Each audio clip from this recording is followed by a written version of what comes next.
Can a derivative beneficiary living in the United States as a non-immigrant adjust status even if the principal applicant consular processes?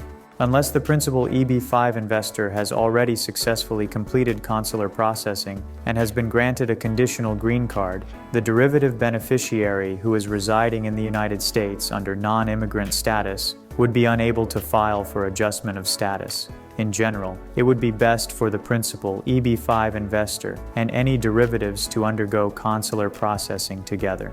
According to Chapter 6, Section C of the Policy Manual of United States Citizenship and Immigration Services, USCIS, derivative beneficiaries derive their status from the principal applicant because the spouse and children do not independently have a basis to adjust status outside of their relationship to the principal immigrant.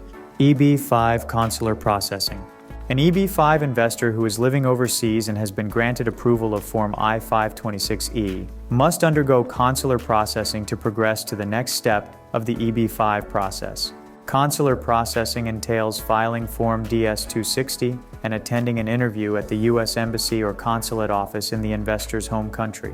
Form DS-260 will require biographical information from the EB-5 investor, as well as details on the investor's history of past addresses, employment, and any records of military service. EB-5 Adjustment of Status. The EB-5 Reform and Integrity Act of 2022 introduced EB-5 concurrent filing, which allows certain EB-5 investors already residing in the United States under specified non-resident visas to simultaneously adjust status while filing Form I-526E. The provision is applicable to any foreign national with a valid H-1B, E-2, or F-1 visa.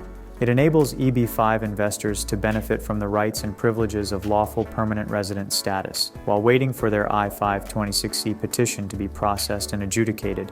Note, however, that this provision is applicable only to principal EB-5 investors, not derivative beneficiaries.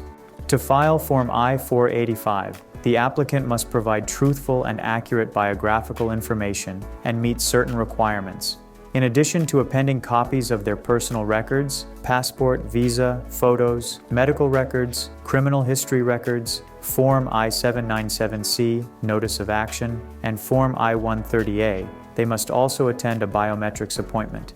It is highly recommended for all EB-5 investors to work with an immigration attorney when either filing for adjustment of status or consular processing.